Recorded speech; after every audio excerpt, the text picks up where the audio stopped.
Madam Deputy Speaker. And it's a real pleasure to follow the honourable member, the chair of the Select Committee, of which I'm proud to be a member. And I'm delighted that we have this debate today, and I pay tribute to the two honourable members who secured it.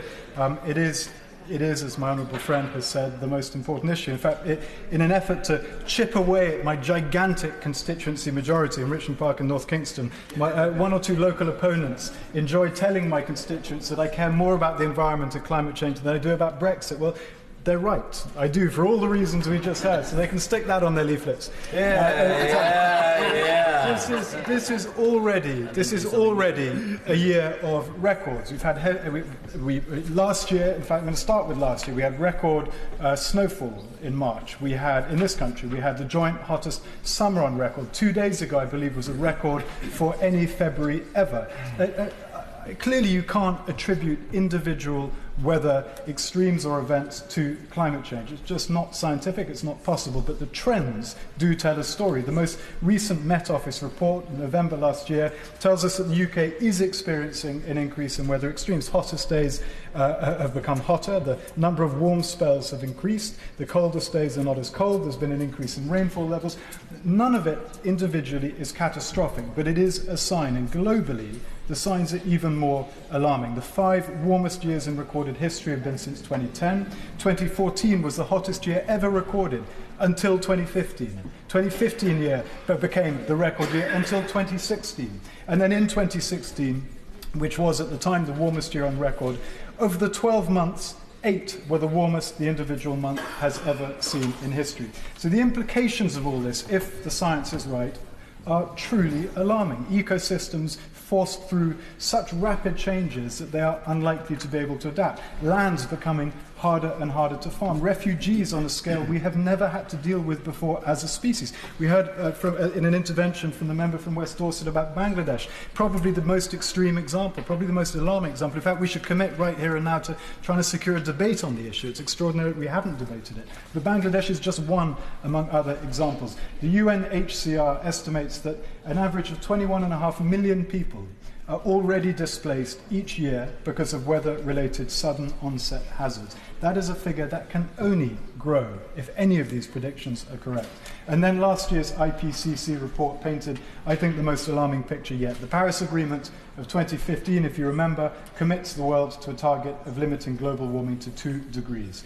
Well, that report looked at the difference between what we can expect if we achieve the 2 degrees target and what we can expect if we limit increases instead to 1.5 degrees. It tells us that the number of people exposed to water stress would be 50% lower if we kept to 1.5 degrees. It tells us that half a degree would mean hundreds of millions fewer people, particularly in the world's poorest countries, being at risk of climate-related destitution. The half-degree extra warming would lead to a forecasted 10 centimetre additional pressure on our coastlines. That half degree is the difference between losing all of our corals and managing to hold on to 10% of them. I will. Thank you, honourable member, for giving way. Would he, thank you. Would the honourable member acknowledge that the IPCC report for 1.5 degrees centigrade has said that we need to make those reductions to our greenhouse emissions by 2030? Unfortunately, the government is telling the Climate Change Committee that it can't look at that reduction until 2050. That, to me, seems a little bit late in the day.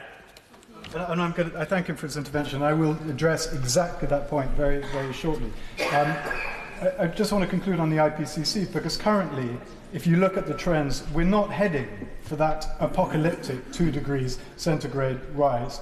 We're heading towards something that looks more like 3 degrees, the consequences of which we can't possibly estimate. And in that light, the idea that children missing a few hours of geometry or PE in order to ring the alarm bells and wake our political system up is somehow a wasted opportunity or the wrong thing to do just seems churlish. It seems absurd and mean-minded. Yes, please. I'm very grateful for my honourable friend. He is, of course, on the central issue. But, of course, this is a global problem that he's referring to, and it has only a global solution because what we're talking about is 2.6 billion people in China and India, for the first time in 250 years, returning to the historic norm of occupying half of global GDP, with massive consequences for energy consumption and other things. And would he agree with me that, therefore, we need not just to talk about our own activities, indeed the activities of the West, but also the question of how we restructure the international order, which is probably the biggest challenge actually facing the Western world and the Eastern world at present? Yeah, I couldn't agree with him more. And the final remarks I'm going to make will relate partially to the point that my right honourable friend has just made, but he's right. And for those countries that haven't yet developed in the sense that we have, it would be madness for them to develop in such a way that required them to become addicted to the same system that is causing this problem, whereas they have an opportunity now to leapfrog into a much cleaner, leaner, more efficient future. The technology is there. Now, as my honourable friend, the member for Newbury, right honourable member for Newbury, pointed out earlier, there are still doubters. And of course, we can quibble with the predictions because climate systems are complex. There isn't a computer model on Earth capable of fully taking on board the complexity of the natural world, fully taking on board the realities of positive and negative feedbacks that impact on climate. But we are nevertheless faced with what is a pretty simple calculation. What happens if we ignore that overwhelming scientific consensus and listen instead to those skeptics and are then wrong? Well, the IPC predictions have told us that we'd be risking life on Earth as we know it. We'd be risking civilization.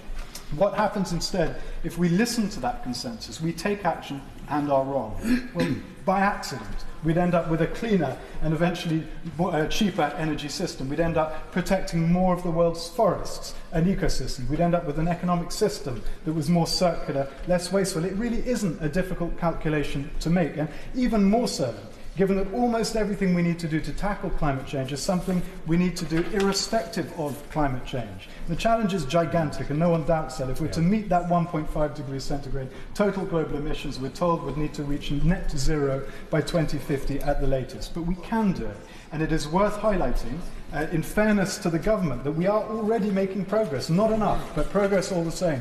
We've already heard about the World-Leading Climate Change Act. I'm not going to dwell on that, but since 2010, the UK has reduced emissions by 23%. We've reduced emissions faster than any other G7 nation. The government's now, I'm delighted to acknowledge, instructed the Committee on Climate Change to look at how we can go further and move to a net zero emissions target. But it also needs to be said that at the current rate of progress, despite having met the early targets, on course to meet the next one, we are not on course to meet the fourth and fifth carbon budgets. And so we do have a long way to go.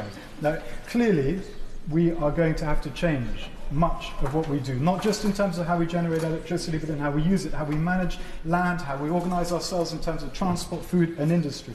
And there has long been a belief, a fear, that there must be a direct correlation between emissions and economic growth. And that has been true for most of the past of the Industrial Revolution. There has been a direct link. Emissions go up, growth goes up.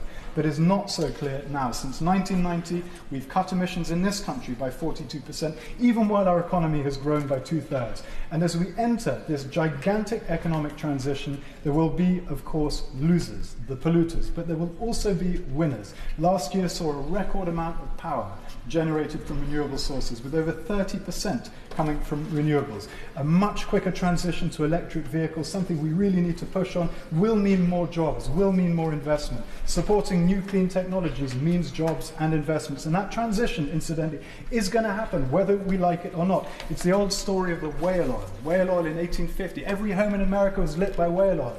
And then was it Edwin Drake, 9 years later, struck oil.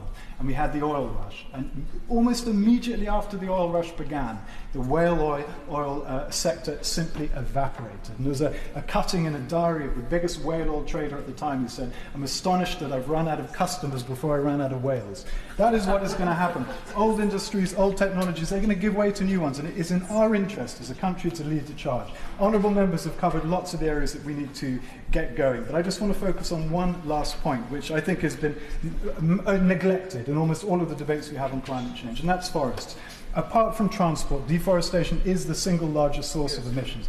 Deforestation accounts for around 20%, a fifth of all carbon emissions. They're one of the world's largest carbon sinks. They absorb around 2.5 billion tons of carbon a year. They store many billions more. But we are losing 18.7 million acres of forest every year, the equivalent of 27 football pitches every single minute. And it is self-evident madness that this is happening, not just because of climate change, of course, The forests provide us with clean air, with water, with soils. Their influence on world weather patterns we don't fully understand, but we know that it is defining. They're home to 80% of terrestrial biodiversity.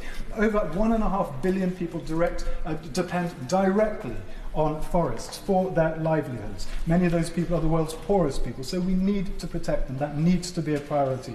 And I think the UK can be proud that we are the only nation in the G7 and indeed the G20 to hit the UN targets on overseas aid last year, the year before last. We were the only country, but a tiny fraction of that overseas aid, as little as 0.4%, goes towards nature. And I think we can do much more than that. The aim of that department, the purpose of that existence of that department, is to tackle poverty. But the surest way to plunge people into desperate base poverty is by removing the environments and ecosystems and the free services that nature provides that those people directly depend on. Of course, the world's poorest people depend much more directly on nature than we do here in this house. But we all ultimately depend on the natural world. So in addition to being at the forefront, I will. Grateful that the honourable gentleman giving way. I think he's right that this country needs to help developing countries, and one of the best ways we can do it is using our expertise in organisations like the Met Office, Kew Gardens in his constituency, where we have some of the world's greatest scientists, so we can work with other countries to make sure they can adapt and indeed mitigate climate change. He's exactly right, and I love that he mentioned Kew Gardens, and I thank him for that. I'm trying to push through a private member's bill. It keeps being blocked by the Honourable Member for Christchurch. Kew boos from people, anyone who happens to be watching this programme, this discussion. And it would actually deliver about 40 or 50 million pounds extra to Kew Gardens without dipping into the public purse. And it would enable them to do exactly the work that he's just mentioned, much of which focuses on helping developing countries, poorer countries, adapt to the reality and the risks of climate change. They do extraordinary work, and I'm grateful to him for putting that on the record. So I'm going to finish by saying, in addition to being at the forefront of the new net zero revolution, which is what it is, let us also be world leaders in restoring ecosystems on a scale that finally matches the problem. Thank you very much.